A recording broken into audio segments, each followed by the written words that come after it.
Good morning. Thank you for giving me a moment of your time today. I'd like to talk about Leviticus and what a beautiful book it is, though many people are very intimidated by the theological precepts and the laws and the rules and the commands that they find in the book. But I think it is something very important that we do not take enough time to take into account the gospel truth that resides in the book of Leviticus. Chapter 15 speaks about some fairly obscure rules and laws and commands about cleansing a house that has disease. Has a beautiful section of the scriptures that allude to the gospel of Christ. There's a point in the book of Leviticus chapter 15 that talks about the cleansing of a home.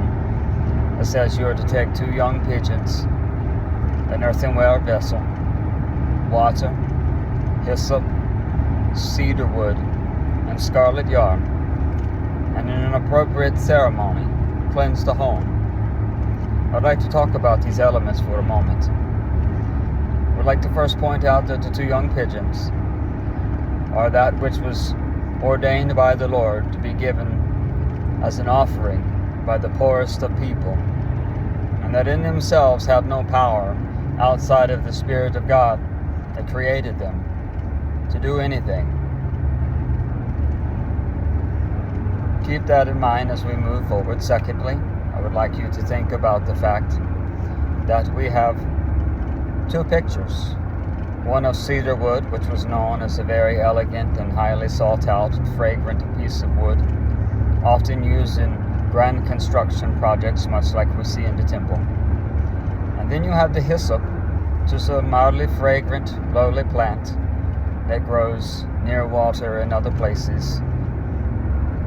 These 2 elements represent the spans of humanity, from the highest and the greatest to the lowest of the low. Then I want you to consider for a moment the earthenware vessel. That which came from the earth is used in itself as a part of the act of redemption, much like the wood on the cross was earthen that Christ himself hung upon. Now I want you to think about the scarlet yarn and what you've ever heard about the scarlet thread of redemption, and the red symbolizing the blood. I want you to put all this together when you think about the fact that you were to take and kill one of the birds, and his blood is to be put in an earthenware vessel with water and the scarlet yarn, and then the cedar wood and the hyssop and the live bird are to be dipped in the blood and water and sprinkled upon the house, the sick areas, 7 times, representing ritual cleansing and the holiness and purity of God. Contemplate the fact that it takes blood and water to cleanse the house, which in itself is the act of the blood of Christ and the washing and cleansing of the baptism and the outward sign. Then after this house is cleansed and sprinkled with this blood and water mixture, which we see the blood of Christ sprinkled upon those who call upon his name, there is a bird that is still alive that in itself is let go to fly away. And that bird represents the scapegoat and the sin, and this sin is sent out of the camp and away because this house has now been purged.